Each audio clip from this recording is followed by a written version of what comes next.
Chapter 28. Oh, crap. Almost 6 months had passed since Brett pulled the trigger and ended the life of Charles Kaiser, also known as Big Chuck. All kinds of questions were raised about Brett's involvement and what exactly had been his role in everything.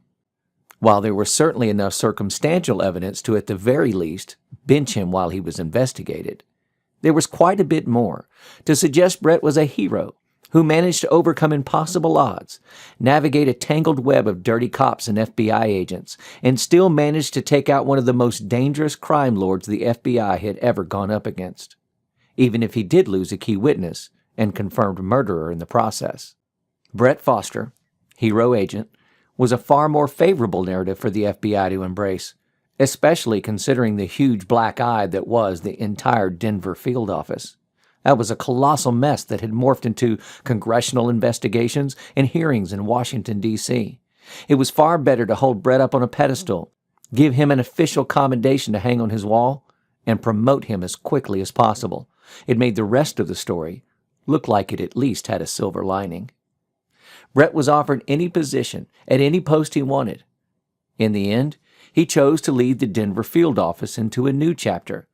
He was now officially the youngest special agent in charge in the history of the FBI. Special agent was the title of every agent serving in the FBI. Special agent in charge was reserved only for the head of a field office. It was a title he never thought he would see. And it was a title he never really wanted. Grinding away on a case in pursuit of the bad guy was all he ever saw himself doing. Funny how things changed. David John Slaughter vanished on that stormy night 6 months ago, and no trace of him had been seen since. Not only him, but both Abby and her mother had vanished shortly thereafter. Brett was reasonably sure DJ had commandeered a large pile of that cash Brett had tried steering him to, and helped them to all acquire new identities and disappear. DJ now had a new family to take care of, and as far as Brett was concerned, that was fine with him. As far as DJ's in-laws, they seemed to be doing fine, though they claimed to have not heard from DJ at all. Brett tended to believe them, solely based on the way DJ acted when he had the chance to talk to them back in the hotel on that fateful night. He was not really sure why DJ wanted to avoid speaking with them, but he could guess. In the end, it wasn't his business, really. As a part of the investigation into where DJ had disappeared to, the FBI started snooping into his in-laws' finances. It turned out that a few weeks after his disappearance, they started receiving money. Digital deposits made into their accounts on the first of every month, $9,900 at a time, just below the amount that would trigger IRS scrutiny. The money was routed through multiple transfers through the Cayman Islands, Switzerland, Qatar, Singapore, and a few other places that had restrictive banking laws concerning cooperating with governments about their account holders. That, combined with the fact that someone had all but emptied DJ's personal bank accounts on the very same night they had rescued their families, made it even more suspicious. It was a thread the FBI had started to pull on in hopes to eventually track him down. Brett was certain Abby was somehow involved in the theft of DJ's bank accounts. The timing was just too coincidental. He was able to use his new special agent-in-charge superpowers, along with a few favors from his old boss in Dallas, Tim Neville, to make those inquiries go away. Tim still owed him despite all he had recently done for Brett. He was only too happy to assist. In fact, the man would likely owe him favors for the rest of his life. Not that he needed to, Brett thought. Tim was his friend. Friends help friends out, no matter what, and Tim Neville knew that better than most. For his part, Brett would do everything he could to help the investigation into David Slaughter fall into a dusty, forgotten filing cabinet in an unused office somewhere. It was the least he could do for the guy who had saved his wife's life. The very least he could do. He was sitting in his shiny new office, staring at the picture of his wife on his desk, when a knock came on the doorframe.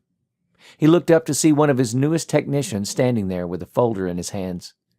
Brett had been hiring people to replace the ones now under criminal investigation like crazy. The man standing there shuffling his feet awkwardly was one of them. "Morris, isn't it?" Brett asked the man. "Yes, sir," came the reply. He continued to stand there, seemingly unsure if it was okay to cross the threshold of his office. Brett sighed aloud. "Relax, Morris. I use my superpowers for good, not evil. I won't nuke you for coming into my office. It's only an office after all, just with a much better view than yours." Brett gave him the biggest smile he could. "Right. Yes, sir," the young technician said. He entered, crossed over to the desk, and then stood there not saying anything. "Well, are you going to tell me what's in your hand, or do I have to take it from you and figure out how to do your job as well?" "No, sir. I just mean, well, here you go, sir." The young man handed over the file, and Brett laughed as he took it. He opened the folder and started laying out things on his desk. There were crime scene photos, charts, graphs, DNA analysis, even forensic spectroscopy results. He had no idea what he was looking at. Can you throw me a bone here? What is all of this?" "Yes, sir. I know you told me to put on a final polish for all the paperwork and evidence filing on the Big Chuck crime scene and then file it away forever. But I decided to make a cross-check on all of the DNA evidence gathered against all the players we knew about and maybe missed." "Well, okay." "Well, that's a new report I generated from running the DNA cross-tracing on all of the evidence samples that were recovered." "And?" "Well, I found something new." "Again, don't make me do your job for you. In case no one informed you, my job is to ask questions and tell people what to do. Your job is to answer questions and present findings." Brett was starting to turn his normal sarcasm meant as a way to joke with someone into actual frustration at the man for just not telling him why he was here.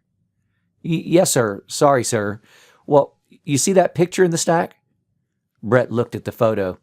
It appeared to be a blood-stained section of concrete with a yellow evidence ruler next to it.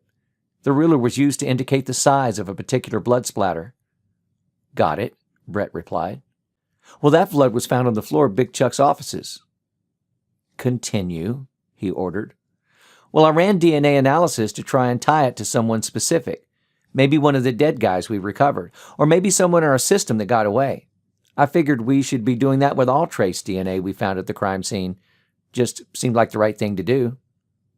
"All right," Brett said, looking up from the stack. "And that report right there," the technician said, pointing to another white printout, "that is a list of all known family members and accomplices of Big Chuck. It points out that he had 3 sons helping him run things, along with some known high-level bosses and such."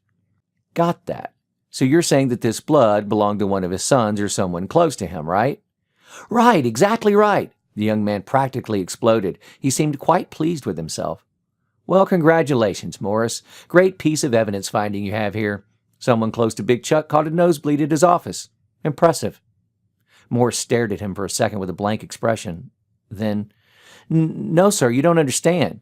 We know that Mr. Slaughter took all 3 of his sons out one way or another, one back at his ranch and the others in a hotel room." "All facts I'm aware of, son. I was an eyewitness to 2 of them, remember?" Brett cut his eyes at the young technician. "Right, yes, sir. Sorry, sir. No, what I'm saying is, the DNA shows to be familial. It's from a direct descendant of Big Chuck. It also shows to be of male in origin, one of Big Chuck's sons. But this DNA does not match the 3 that we have on file for the sons we know about. This one is completely different, and it does not match any of the dead bodies we recovered, or any of the arrests we've made." The young man stood there with a triumphant expression. Understanding suddenly invaded Brett's brain, and he snapped his gaze back down at the pile of paperwork in front of him. "Wait, are you saying that there's a 4th son to Big Chuck, alive and well, running around somewhere out there, and the only thing we have on him are these few random drops of blood?" "Exactly right, sir. Though it's not really blood drops per se, it's more of a case of blood transfer. It means that something covered in blood touched something else and was transferred." The young man stood there, obviously proud that he could educate his boss on the nuances of blood analysis. "Oh, crap," Brett said softly.